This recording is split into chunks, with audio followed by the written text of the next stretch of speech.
Welcome to the Columbus Metropolitan Club. CMC connects people and ideas through community conversations at forums just like this one every week of the year. I'm Joelle Kuzam with the law firm of Bricker Graydon. I'm a proud member of the CMC Board of Trustees and a friend to many of the organizations who are with us today. We are so grateful to today's many sponsors: Installed Building Products, Mollard Consulting, Nationwide, and the United Way of Central Ohio. Thank you to the presenting sponsor of our live stream, the Center for Human Kindness at the Columbus Foundation, our live stream partner, the Columbus Dispatch, and the Ellis for hosting us. Every CMC forum takes a village. Let's thank all of today's supporting presenters.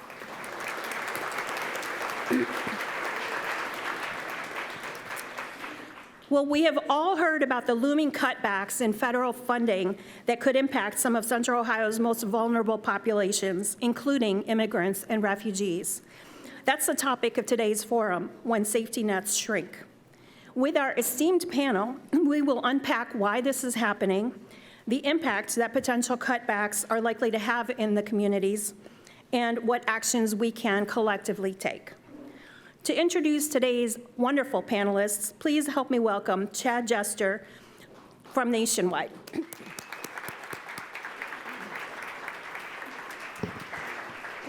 Thank you. We have a great panel today and not nearly enough time to cover the complexity of the issue that has been presented. But let's start with a realization. We love Columbus. I hope everybody in this room does. And by the way, this is a packed room, so thanks for showing up today. But Columbus is a prosperous community. We're a growing community, a thriving community in so many ways. Unfortunately, that prosperity is not shared by all.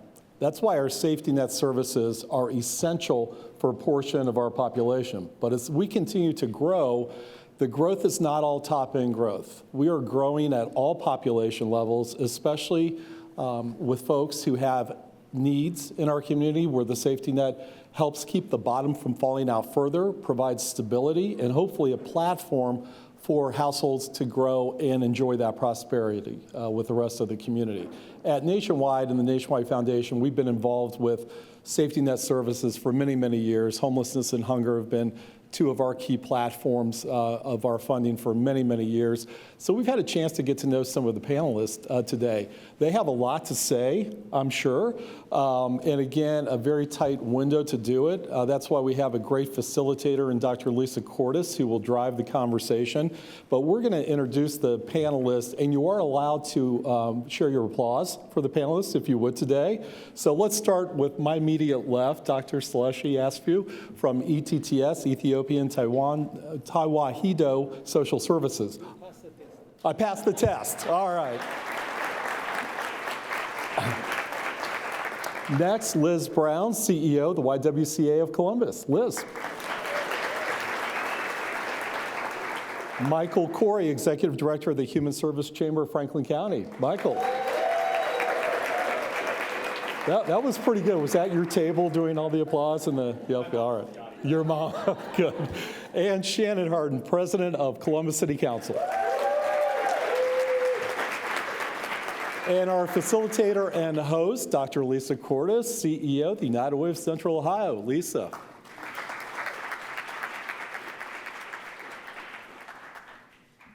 Is your mom really in the audience? I think she might be. Stand up. Thank you for Michael. That's fabulous.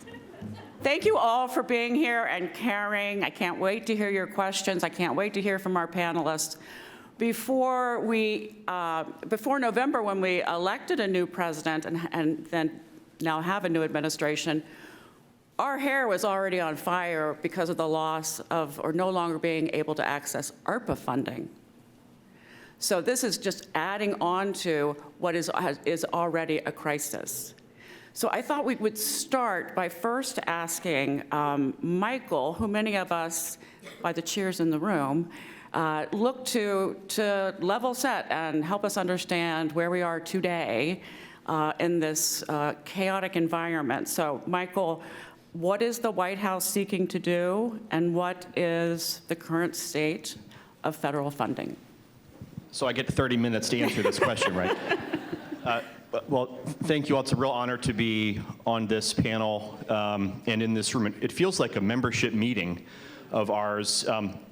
If you're a nonprofit CEO, can you stand up and please accept the applause of the room for the work that you're doing right now?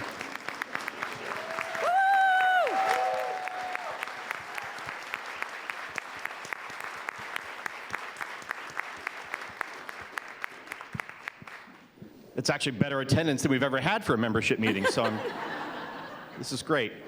And if you're an elected official or work for one, will you stand up so we know that you're here and we can thank you for your service?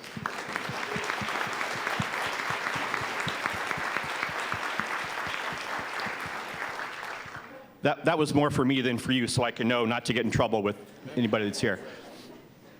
So as Lisa noted, we knew it was going to be a tough year regardless because of the ARPA dollars. That's true for nonprofits across the United States. And there were lots of plans that were already in motion to prepare for a tighter 2025. And in a growing community, which is a good problem to have, you need to change the way you fund that community and its needs. And it's hard to do that on pace that's needed. That's the kind of conversation that had been happening. And with the new administration, things are tougher because there's so much extraordinary change being proposed or sought extraordinarily fast. So I will try to somewhat efficiently get through the range of things of note, and then you'll learn from my bosses and you'll learn from Council President Hardin as well. Let me start with saying, for decades, nonprofits have worked with Republicans and Democrats to serve Republicans and Democrats. This is not partisan stuff. It has become that, but it isn't. There are 4 ways in which the administration is having significant effect on nonprofits right now. The first is through executive orders. The second is through executive actions. The third are through agency actions. Those are just beginning to kick off. And the fourth is coming, and that's through legislation. Let's talk about the executive orders first. You know that there were a significant number that were released on January 20th, and some have trickled out since then. There are 7 in particular that the administration is, let's say, wielding to target nonprofits and organizations around them, higher education, foundations, et cetera. The ones of most significance to our sector, the executive orders rather, are those pertaining to quote unquote diversity, equity, and inclusion, immigration and refugees, anything pertaining to gender, and other items. But that DEI piece has created all sorts of uncertainty for nonprofits because equity is kind of baked into what nonprofits are trying to do. So the executive action piece really kicked off with a memo that was released from the Office of Management and Budget on January 27th, leaked to the Washington Post. And it said, all funding that's coming out through grants is going to be paused 5 p.m. tomorrow. That created a ripple effect of things that have happened, but the long story short is it's on pause thanks to a federal court in DC. But the ambition to do that, to cut off funding as quickly as possible, is very much there. That's $3 trillion that we initially thought, well, that's in jeopardy across nonprofits and other entities. We learned the next day, on the 28th, that they were going to winnow that down to funding that was tethered to some of those executive orders that I mentioned.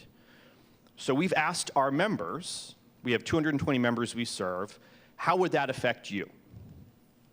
What amount of money would be affected by that? We had responses from 72 agencies saying we think that would affect us. That'd be $150 million affected by those executive orders. $150 million. That's substantial. That's services to 2,400,000 people in the Central Ohio area. Just in our membership, just in this community.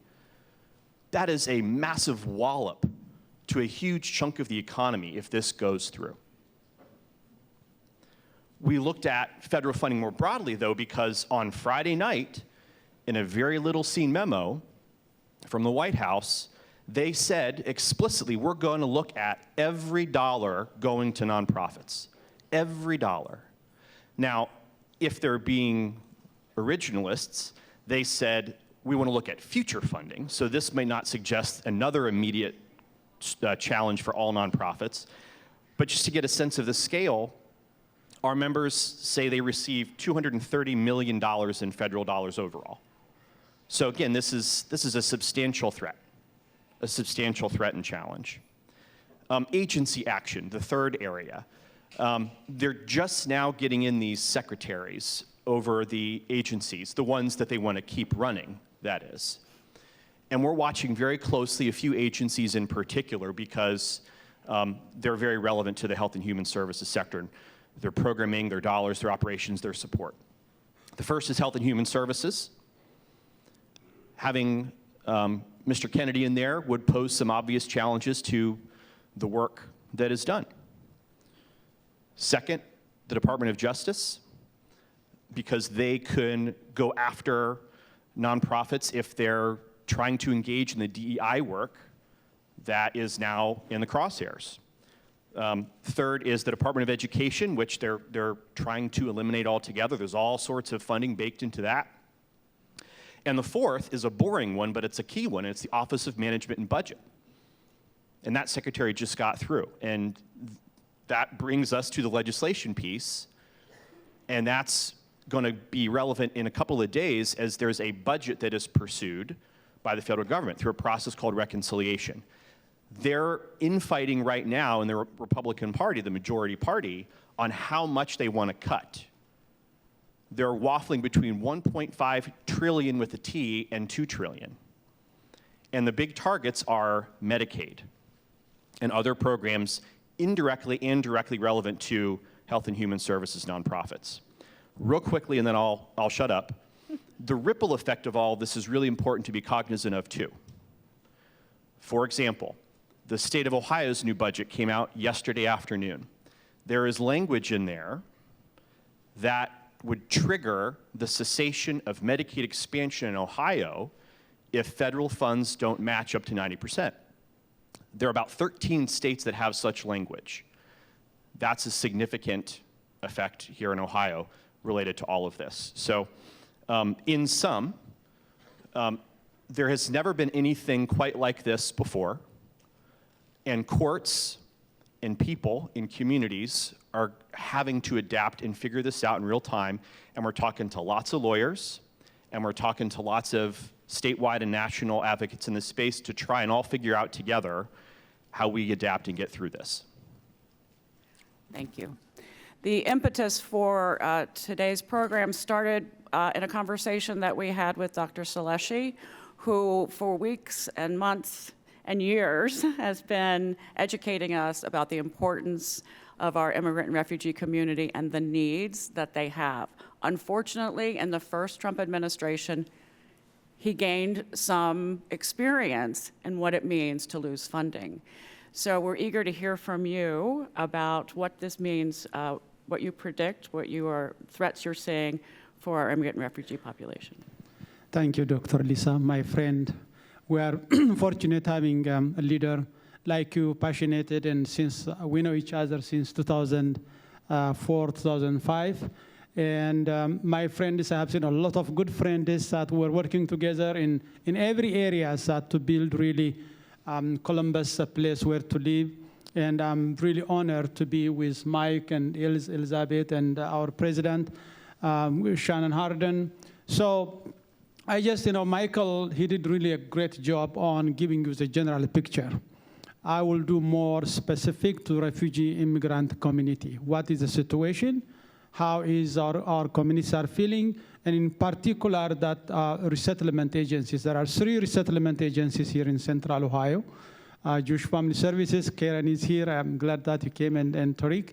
And Angie Plummer with Chris, and myself, Ethiopian Tewahedo Social Services, which is our short name, ETSS, Tewahedo Social Service. I see some of my board members and my staff.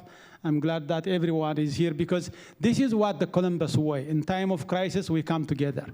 And the situation in general, we're in a very stressful situation. My staff are frustrated because they think about their future, their clients' future. Our refugee immigrant families live in fear. Every time, every day, they are really taking care of their children, staying at home. And even documented individuals, those who have legally documented individuals have a fear. And undocumented individuals are very, very afraid. This is a situation that we are struggling with.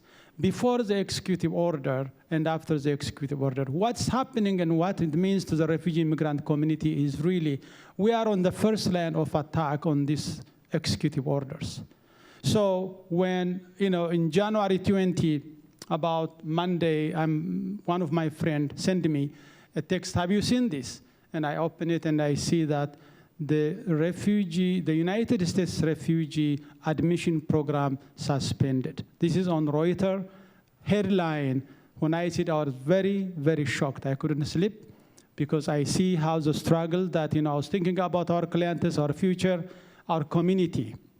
What it is, because it's a legally endorsed program since the 1980s. That's if you see your first generation, second generation, third generation, all of you came through these kind of programs, your ancestors or your grandpa or any generations.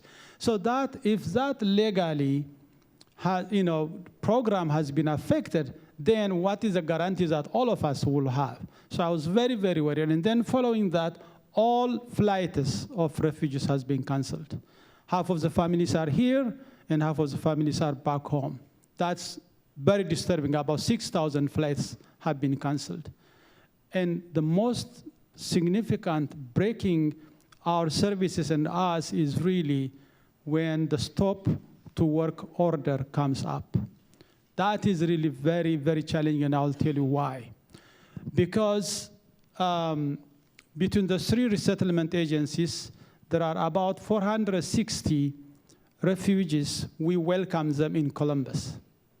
And we are obligated to provide them in 90 days basic and critical services to be integrated in the community because we don't have anyone except our case managers, our people, our helpers, and our volunteers. They don't have anyone. They don't have anyone to call even if there's something emergency, something happening. We are in our custody, but we have been told to stop. No one is going to pay you. You lay off your staff, whichever you want. Even the challenge is really no one is going to give you an answer. It's very uncertain and unclear. So we have to decide either to leave them on the way on the street, or we have to continue serving them at least that obligated 90 days. What are those basic services and critical services for these refugees coming here in our door? Number one, we welcome them at the airport, provide them transportation to their designated space. We have to find them a space, but in the meantime, because as you know, there's, Columbus is housing crisis everywhere. It's very difficult to find a space and then we temporarily will have a hotel, and then staying in the hotel, we have to spend $230 per week, and it's counting, and still some of our clients are in the hotel. No one is going to support these people. So then we have to enroll to English as second language classes, for health screening, enrollment for their children. And all these are really, because within the 90 days, we want to make sure that they are self-sufficient and get employment to pay their rents. That is what it stopped, and that's what the dilemma. We don't know how to pay our payroll for our staff. And the other thing is that the services that we provided on November, December, January were not reimbursed. The federal government stopped and freeze. Our national organizations, they are working hard. So this is the situation that we are in. It's really hurting the refugees, immigrants who are here. They trust in us. I trust you. I believe in you. When I order my staff, go ahead and work because I trust you. I know and I believe our local government, you as a funders and partners will not fail us. This is a situation in the immigrant community, but together, if united together, and then make our collective voices, we can make a difference. Thank you so much. And Liz, would you continue that thread and talk about the threats that you are seeing for the YWCA? Yeah, thank you, Lisa. It's really great to be here and to see so many faces of people who care and are thinking about what they can do to stand in the gap when the safety net shrinks. So thank you. So one thing that is ever more clear to me, being in this role now for 2 years, is that the existence of nonprofits depends on our ability to be responsive to the people we serve. We are very smart at understanding what our clients need. And when the threats that Michael talked about and that Dr. Seleshi talked about in our funding is critically important. It can't be overstated what we're navigating. But additionally, what I fear are these mandates by the federal government telling us how to do what we do, because they don't know the best way to serve our clients. We very much do. And I mean that about all of my colleagues in here, but I know that we've been around since 1886 because we know how to serve our clients. So what these agency actions really endanger in YW's operations are changing the way that we are allowed to serve our unhoused residents, right? So going in and telling us that we can't track demographic data, that we can't educate around fair housing rules. I mean, the list goes on when we sort of casually refer to DEI. It is deeper than that. And it's really about, at the end of the day, human lives, which again, we deeply understand. Another thing I know to be sure about nonprofits is that we are the most efficient place that you can spend a dollar. Our profit is mission, right? We are exceedingly efficient. So I won't comment on the irony that the federal government has their gaze turned at nonprofits rather than a lot of for-profit contracts the federal government has, which are generating 20% profits at minimum for private companies. They have decided to look at nonprofits. And what we do and how we invest in our community, as I said, bottom line is mission. So for YWCA, I am most fearful that we are going to be told that we have to change how we serve people. And I am also fearful that programs, if they're, for example, we have programs tied to the Department of Education. Those sorts of things could immediately be changed. But what I'm also turning my attention to is what I knew would be hard about 2025 in the first place, which is that in our community, and Michael and Lisa talked about this, we have a really strong nonprofit sector, and we're kind of bursting at the seams though, right? Because the community is growing and we're still wearing the jacket that fit us really well 20 years ago and like expecting that it will still fit, right? Without the seams bursting, being a little too short and looking a little funny walking around. And we have to grapple with how we fund the human need we have today.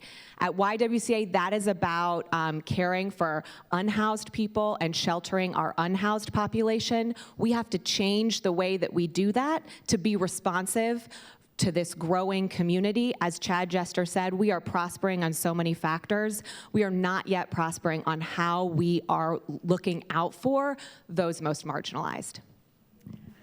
Council President Hardin, thank you so much for raising your hand to be here today. How does the city plan to address these challenges and, and other threats? Yeah, what's your plan? Well, would you do me a favor and give these three panelists and Lisa and then yourselves a round of applause? I say that because, yes, the city and the county and the private sector, our job is here to support this sector. But what you just heard was the advocacy, the cries out for help of folks who get the calls every day from our most vulnerable residents in our community. And like they say on the airplane, you have to put your oxygen mask on first before you can help someone else. And part of my deep frustration and the deep pain that I think a lot of us feel is it seems like the chaos is also part of this. There seems like there is a purpose coming from state and federal government for chaos that has a purpose to overwhelm the system. And so I think it's really critically important that before we even go into next steps, that we, one, celebrate, but also acknowledge the work that this sector is doing. The last person that talked to me before the panel was Councilmember Banks, and he said, well, give them some hope, Shannon. And then the three panelists spoke, and I'm like, well, damn. We're really fun at parties. Yeah, I think that this is what I think. To your point, we were always going to be having some sort of this conversation. The ARPA dollars that we have all become reliant on were going away. And I said that it's important for our community to know that we didn't super fund the sector with ARPA. We actually just finally right-sized funded the sector. And so the needs were not going to go away in 2025, but some of those resources were going to go away. And so this is the hope that I think that we have in communities and in Columbus that Nick was telling me to give. And what makes me very fearful for other communities around the country is that we are best positioned to deal with problems like this because we have these strong public and private partnerships, because we have a sector that has a leader like Mike Corey that can come together, that can stack hands and advocate together. We are ahead of so many other communities already because of the ecosystem that we have already built. Now, it's funny, Liz said, like, I'm a little nervous because I don't do this as much anymore. That whole jacket that don't fit thing, I'm gonna use that, girl. Yeah, I'm gonna use it because that's exactly the conversation that we have to have now is the challenges that we face right now. Yes, that is a moral test for us. That is a moral issue. But the bigger issue is a leadership test that we have to now step up in a region that is growing and needs new resources, and needs new ideas, and needs bigger and bolder ways to fill the gaps and fix the holes that we are seeing now. That was going to be there anyways because of our growth. It was these new questions and how we figure this out was always going to be there. And so I think that we are well positioned to step up and to fill a gap that is coming. I will say that hearing Dr. Seleshi speak really pissed me off. Because when you think about our immigrant and refugee community, and you think about how cruel some of this is to that community, and then you think about what that community brings to us as a city, as a region, as a state. I mean, we've been riding this wave on growth and saying how cool it is. Half of our growth comes from the immigrant and refugee population. Like, what are we talking about here? Like, the state of Ohio would have lost population had it not been for this population, and yet we are putting them through this. It makes no sense. And in Columbus, we will stand up when when our values are not met at the state and federal government. This is the time when we stand up and make our values even louder and even more bold on the local level. And so that's what we will do. I'm voting for you next time. So as a group, as a collective of servant leaders, we want to do it all because we care for all, right? And we are passionate about those in need and want to help. We're going to be faced with making hard decisions and prioritizing. How do we go about that? I'm opening it up to the panel. I think that prioritization is going to be a key word for us as a community over the next probably couple years. Just this week, led by Councilmember Bankston, Council passed our city's operating budget, $1.2 billion. And we have been saying since we received the mayor's budget, and certainly when we ended the year and got to balance our checkbooks, that this was the tightest budget that the city had seen in at least the 10 years that I've been on council. And so that scared me because for the last several years, we have been filling gaps with carryover dollars. Council would, the sector would come to council and we'd be able to put extra dollars out.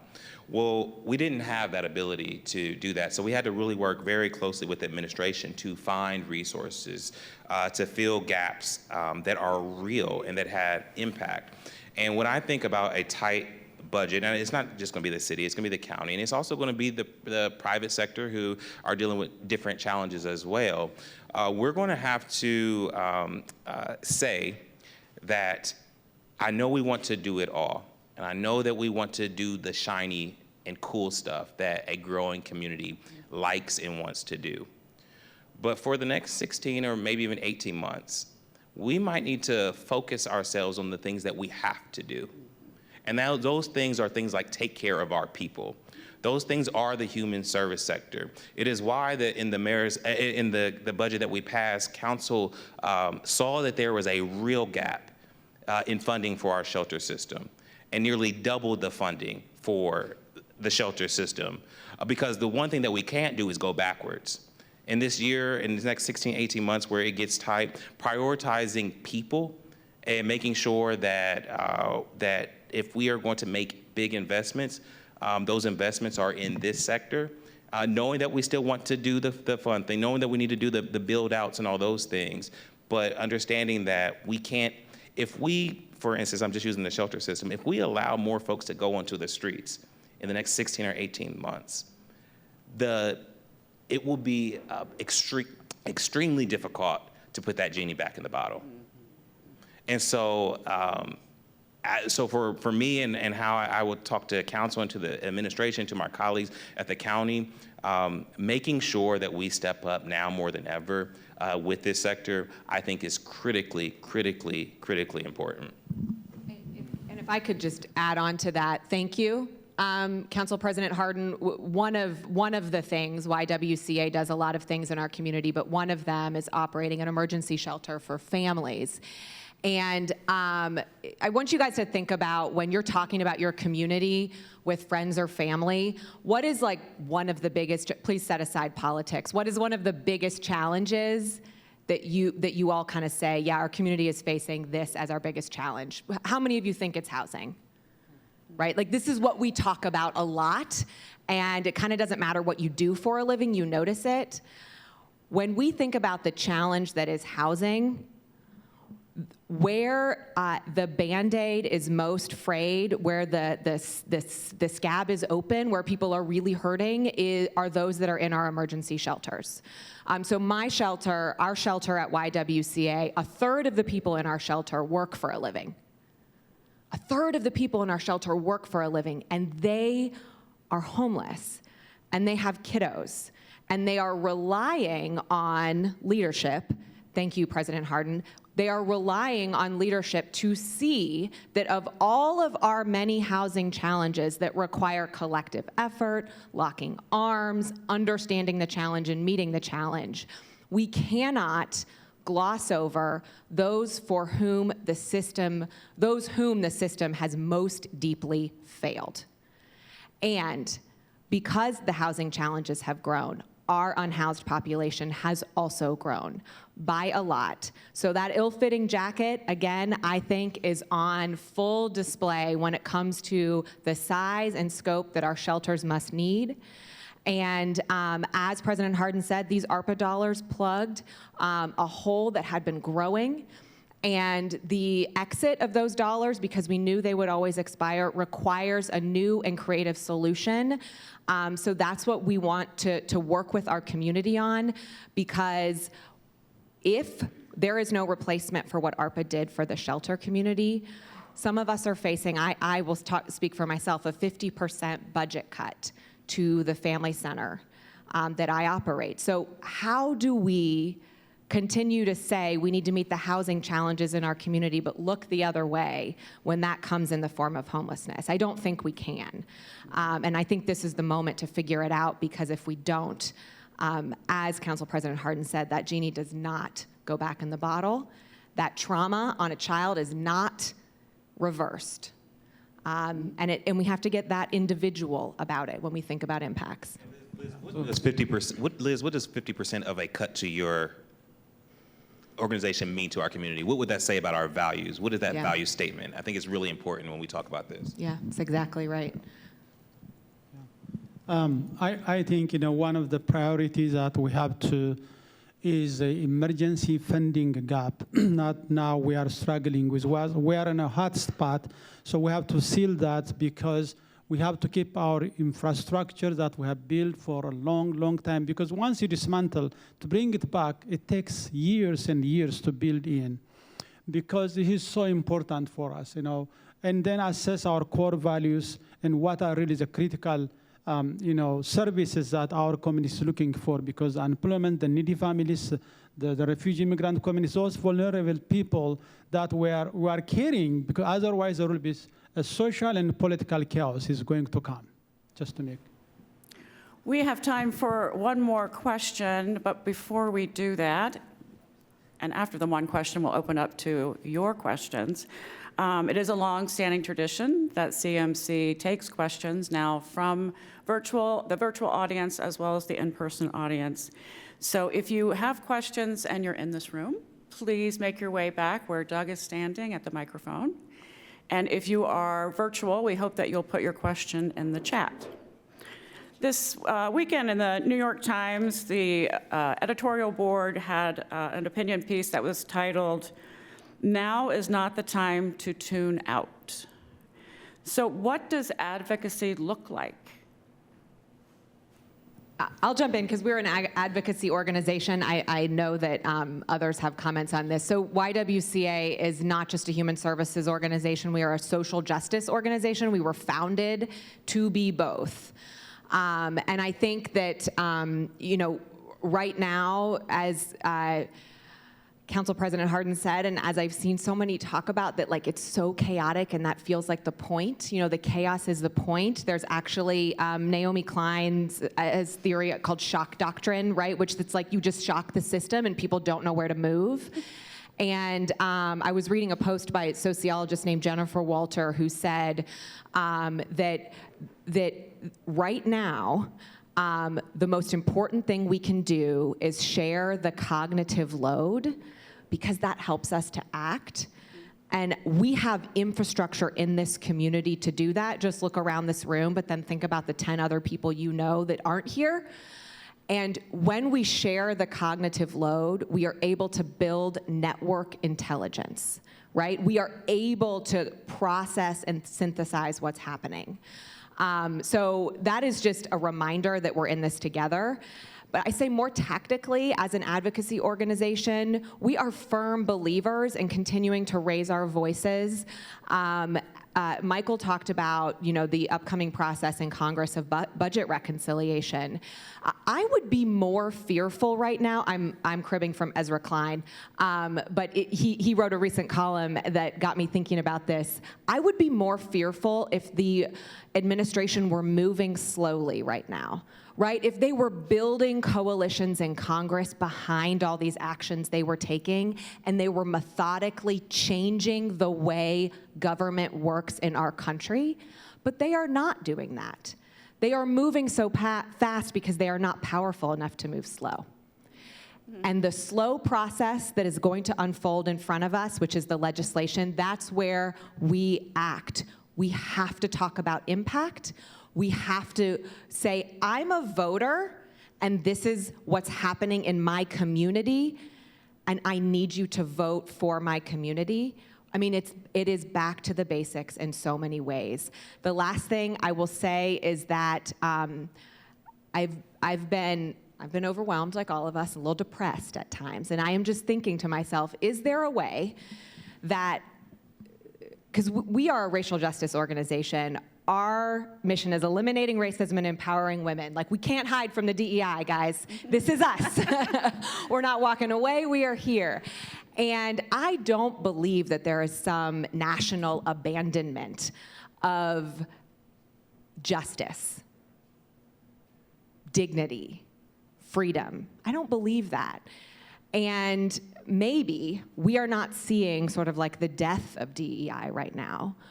We are in a moment of rebirth.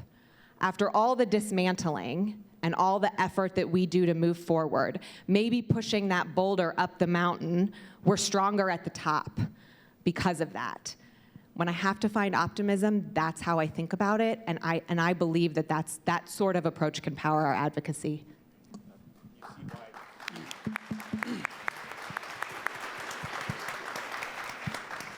You see why I have the best job in the world. I get to work for people like Dr. Seleshi and Liz. I have 3 answers to this question. The first is traditional. In the first Trump administration, I was brand new in this role, and we focused our advocacy on Senator Rob Portman. We built a really deep relationship with him and his staff. They came to all sorts of our meetings and events, and the advocacy was, Senator Portman, will you please tell the White House to do that and not to do that? This time around, we'll be doing the same thing, but we'll be focusing on Senator Husted and Representative Kerry. They are in the majority party in the House and Senate. They are willing to listen, and we will tax that as much as we possibly can. And our urging through our members, through the whole community, will be build a relationship with their voicemails. Engage with them however you can. Congress has been flooded with calls. Historic numbers of calls have been coming in. Keep it up. Engaging in that way, go to their town halls, go to everything you can and engage with them. They got to hear it. They got to hear it from our sector. They got to hear it from other sectors, and they will, and they are. It is not a foregone conclusion that everything the administration wants to do will get done. They're squabbling right now over Medicaid expansion because a lot of folks don't want to cut everything. So we can hold the line and achieve that through that traditional means of advocacy, whether it's digital or being there in person. The second is reach out to this community. Anyone that can galvanize resources, especially dollars, give generously, and give generally. Don't put tethers to these dollars. Nonprofits are going to have to be flexible. Got to do it. And the third answer is, I have no idea. The only thing I would say is, we have to be impatient for justice and patient with one another while we navigate all of this. I know Seleshi has a quick thing to say, because the good news is we've got a really long line of questions, so real quick. So advocacy matters because we have an opportunity of 90 days that the president requested the Secretary of Homeland Security and the State to give them a report that is to our national interest. So this is our time, really. We need that. That's why we're here, is really to ask you to advocate, call your Congress, senators, and any representatives that even some people, they don't know between the difference between the border issue and legal, resettlement program. Even still, they are calling our people illegal. There is no illegal person on this planet. We are all legals, yes. Because the misunderstanding is so high. So please, let's advocate. Let's have this kind of forums. This is really a good opportunity for us to speak and talk to you. That's what we have to mobilize our community and then make a difference. Thank you. Dr. Courtice, thank you very much. Thank you to today's panelists. If you have a question, please do join us here at the microphone. We have about 10 minutes left, and we'll try to get to at least maybe, I hope, 3 or 4 questions, maybe 1 or 2 more. If you have a question, please do keep in mind our ground rules here at CMC. Great questions take 30 seconds or less to ask. And my question every week, what punctuation mark does a question actually end in?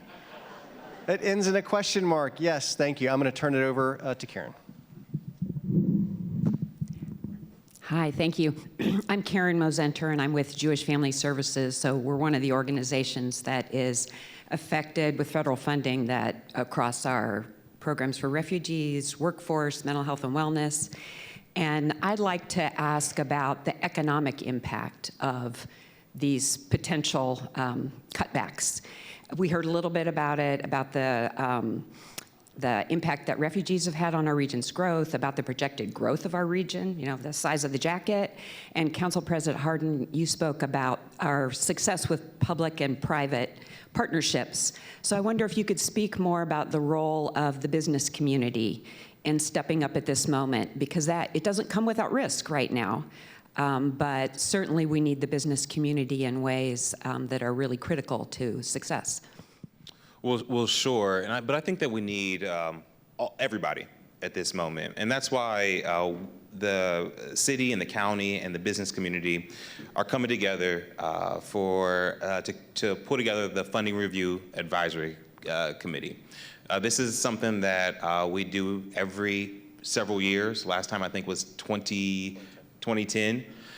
To have big conversations around how we all start to fill these gaps. And I think that it's going to be really important as we come together as a community, when we have the business community at the table, when we have the city and we have the county, all of the funding partners, that we are not afraid to put all the ideas on the table.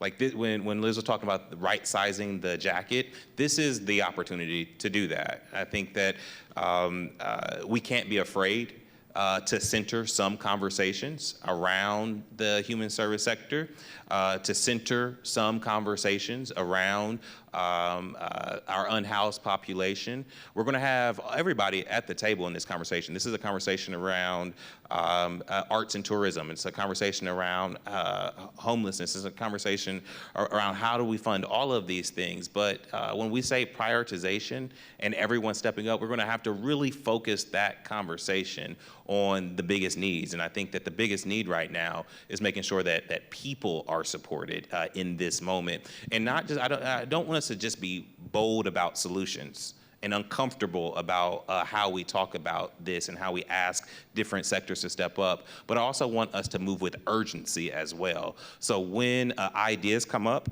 that can be supported or can be funded, we should not sit back and wait for a full report to be put out. We don't have that kind of time anymore. We're going to have to push for us to step up and do the thing. And so I don't want to play the game of just putting it on one or the other. We all are going to have to do new things, bigger things, and more uncomfortable things in this moment. Thank you for that, Council President Hardin. We really appreciate it, and we're excited about the work to come there. I just want to reinforce a couple of quick things there. First, as a community, we have made enormous investments in our infrastructure in recent years. We just did it last fall with Link Us, something we eagerly supported. That'll have all sorts of benefits for our membership, and CODA has been a tremendous partner, and WRPC, et cetera. It's Health and Human Services time to get a big investment in the people and work that they do. And it's important, and we know whatever we come up with, immediate funding and long-term funding, it won't be enough to deal with the federal cuts that might be coming, but it's a critical, enormous investment in this community's future for the good things that can come from that too, not just the bad stuff that we're gonna prevent from happening. We have to be thinking of it from both of those directions, because that is true. Second, the economic impact of the health and human services nonprofit sector is $2 billion in this community every year. It is enormous. It employs 18,000 people. It's an economic engine. The margins are just a hell of a lot tighter than they are for other sectors. And they're uniquely vulnerable to the whims of politicians. And we're seeing that in real time. So we're not just thinking about all the critical pieces we've talked about, we're talking about our economy too. All of this has to be contemplated as we make these decisions in the coming weeks and months. Thank you. I'm going to combine two similar questions, one from Leanna Barbu and one from Amy Gordon together. With the uncertainty of funding for nonprofits, what is a practical way the community can step in to help address gaps and support our nonprofit partners and those they serve? I think the support that we are looking from the community to help the nonprofit is, number one, as we said, is advocacy. Number two is by really, grouping with your friends, your family. We need from individuals to corporate to the business community, especially the employers. we are helping you to preparing these refugee immigrants and low-income individuals to become employed for you. And that is, you are saving about $2,800, So the employers, the business community, individuals, as the Columbus way to help us donate, to these non-profit organizations, we have to come together, and even volunteering is so important because, transporting these newcomers from one place to another, and even shopping is quite an experience. So there are multiple ways that we can but donate, advocate, and volunteer, and also promote the work that we are doing. I would underline that. I think that we all have links somewhere in the program, or at least Doug told me we would. And you can go there. YWCA, we serve in our family center meals 365 days a year, 3 meals a day, and those are powered by volunteers. So if you have the resource of time, so many nonprofits need that. If you have the resource of money, nonprofits need that too. And talk to your community about getting engaged alongside you. So I would echo what Dr. Seleshi said: advocate, volunteer, and give. Can I just put in a quick little plug? This is more probably to the question that Lisa asked around what can we do to advocate. In November, led by my colleague, Councilmember Brosa de Padilla, Council created the Commission on Immigrants and Refugee. I think they are still taking applications until the 16th. That is a good place for folks to make sure their voices are heard in this moment when people are trying to silence those voices. So it will be a great place for advocacy, and I would encourage folks to apply and make yourself a part of that conversation. Hello, my name is Mimi McGinty. I have the honor of being on the board of ETSS at Tewahedo, and I want to thank our esteemed panel, the heads of nonprofits, and all the supporters here today, and of course in Columbus. And I think my question may be a little redundant, but just to put a more immediate tone to it, because all the ideas and suggestions on what we can actively do to address this gap have been extremely helpful. But the reality, as brought up by in YWCA, 50% of your budget on housing gone. With ETSS, it's insurmountable, the amount of money, but we also have 24 families here today that funding doesn't exist. And they need housing, food, just basic needs. So I think in addition to all the suggestions and all the work we need to do, we need to look at the immediate gap. And I ask, what are some suggestions? Do we go, I don't know if there's rainy day funds or donations, like immediate actions we can take as we figure this out, the more near-term and long-term solutions? Thank you for that. And yes, I mean, we are meeting immediate needs every single day, so we have them every day, right? And Dr. Seleshi and I are able to be up here talking about our organizations, and I want to be very clear that all of the organizations in this room have immediate needs. And so if I were someone who wasn't associated with an organization figuring out how to help, I would start with figuring out what I care about the most, right? Specialize a little bit into what you care about and dig deep into the work of those organizations serving the things that you care about. And better yet, like, bring someone along with you, even better if it's your kid, so that you're creating some virtuous generational impact here. But we, as I said, we serve meals every day. We rely on donations. I will do a quick plug for our social justice work. For my predecessor, Christy Angel, began at YWCA after George Floyd was murdered, the premier racial justice education program, I believe, in our nation. It is housed right here at our YWCA in Columbus. And because of Christy and her team at that time, answering the call and the thirst and the demand in our community, we stood up something special. We cannot let it fall in the face of what we are being told, as I said, is a national abandonment, right? A national walking away of these principles of peace, justice, dignity, and freedom for all. We at YWCA aren't going to let that happen, but we can't do that on our own. If we don't have people in our community willing to say that they still care about the cause of racial justice, about eliminating racism and empowering women, we will be screaming into a void. We will be educating no one. And so we do need the support of you and your organizations for our social justice work. It's not going anywhere, and we need our community behind us. If I may, real briefly, follow nonprofits on Instagram in particular. They are regularly sharing what immediate emergency needs they have to serve their clients. Maybe work for us at the Human Service Chambers to make some sort of efficient way to amplify those kinds of things, but in case you're not on Instagram. But that's a very concrete, small way you can be impactful in real time.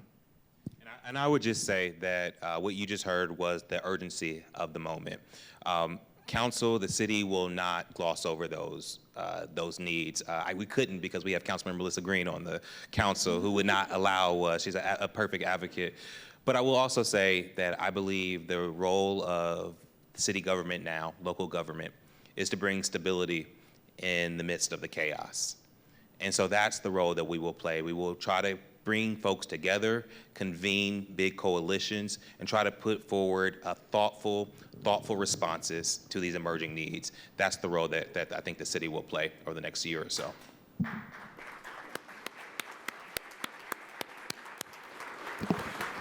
We so wish we had more time for this topic.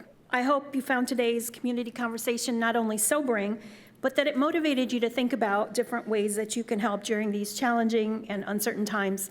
Fortunately, the CMC has gathered links of all of the different ways that you can help. So please go to the CMC website as soon as you get back to wherever you're headed after this lunch, and figure out some way that you and your family and your business organization can do something to make change.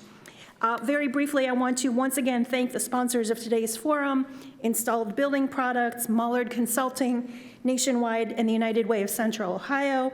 We are also grateful to the presenting sponsor of our live stream, the Center for Human Kindness at the Columbus Foundation, and our live stream partner, the Columbus Dispatch, and the Ellis for hosting us. And our very special appreciation to today's speakers, Dr. Seleshi Asfaw, Elizabeth Brown, Michael Corey, Council President Shannon Hardin, and of course our host, Dr. Lisa Courtice.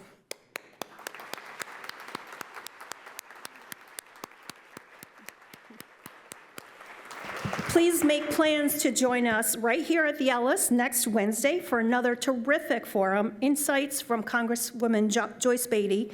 Thank you, everyone. We could not do this without you. Enjoy the rest of your afternoon.